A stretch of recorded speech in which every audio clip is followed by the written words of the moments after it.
Crime is wickedness. Crime is greed. Crime destroys families. Crime divides nations. These comments from Wednesday, where Judge Mokgatleng spoke about black lawyers and said very disparaging comments about black lawyers, those comments could have been the basis of a judicial misconduct complaint, and it would have been in terms of Section 17 of the Judicial Service Commission Act, which says that the complaint is serious, but it's non-impeachable. So that is because he made mention of specific racial groups, and he said disparaging things about those racial groups. So he could very well have faced a judicial misconduct complaint. And in terms of Section 17, again, one of the outcomes is that the judge must apologize in a public forum.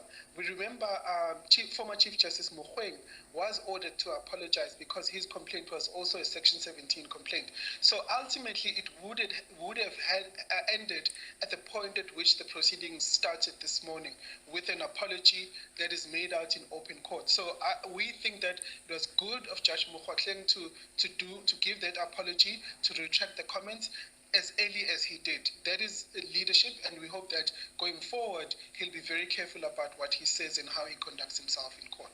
On Wednesday, is it? On Wednesday, in this court,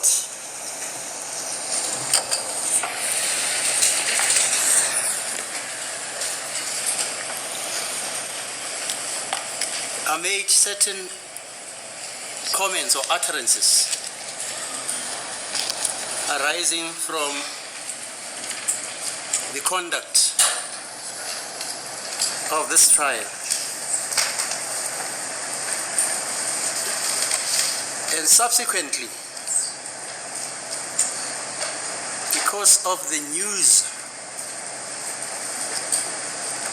flashes, I came to know that the Black Lawyers Association apparently is saying that it wants to arrange a meeting with me, or to meet me.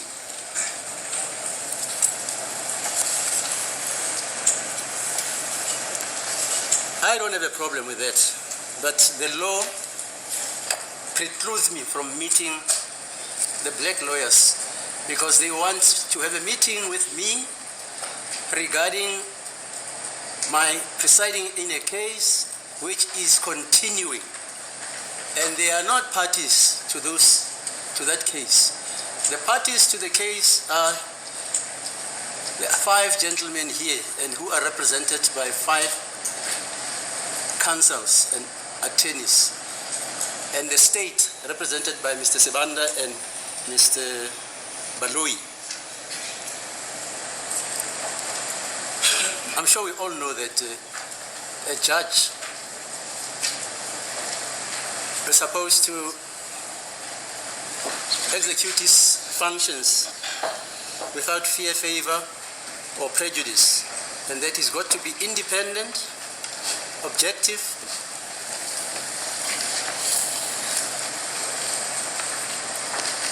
in the exercise of his authority in court.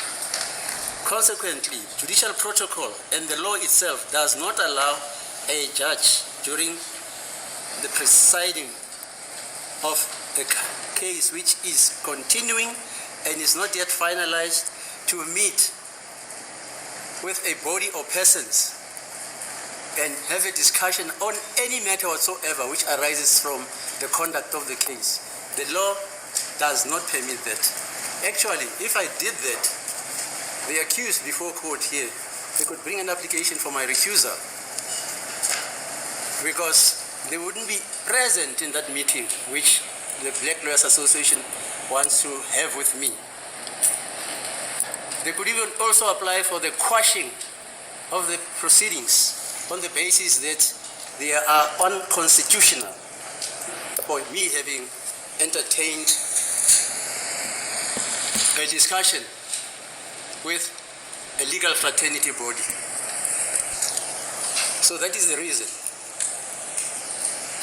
But me, on reflection,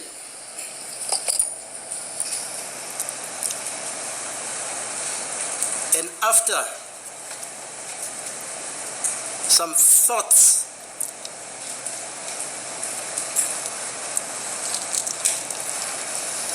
I admit that my comments could be interpreted as intemperate, ill-advised, ill-considered, and offensive.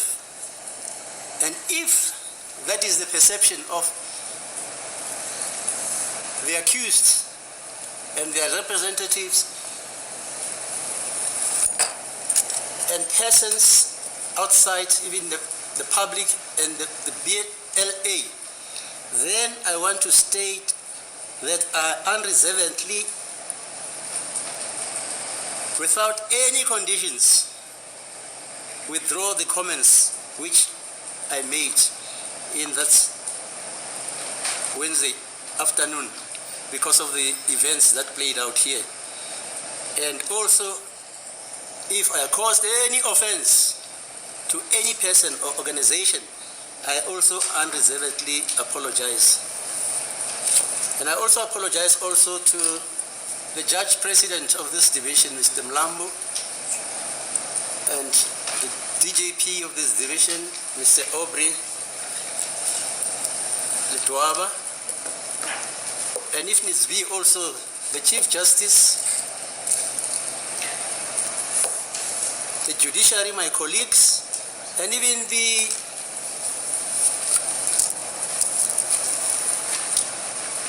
Judicial Service Commission. And as an aside, the irony is the BLA, I, together with the late Godfrey Piche, Gilham Musaneke, Sien Mushidi, Makambeni from Pretoria, Toli Vilagazi, Tansi, I think we were about 10.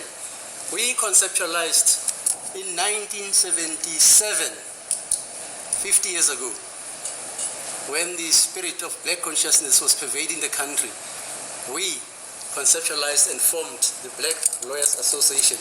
And I can brag a bit and say, I was in the steering committee. I and Musaneke drafted the constitution. So I've been a member of the Black Lawyers Association since 1977 for the uninitiated. Okay. They're free, the Black Lawyers Association is free to write to the JP and discuss the matter. But as far as I'm concerned, that is the end of the matter. Except that Mr. Ngumezulu has written a letter of apology. Should I read it, sir? That's correct. Should I read it? Yes, please. Otherwise, I was just going to keep it to myself. Okay.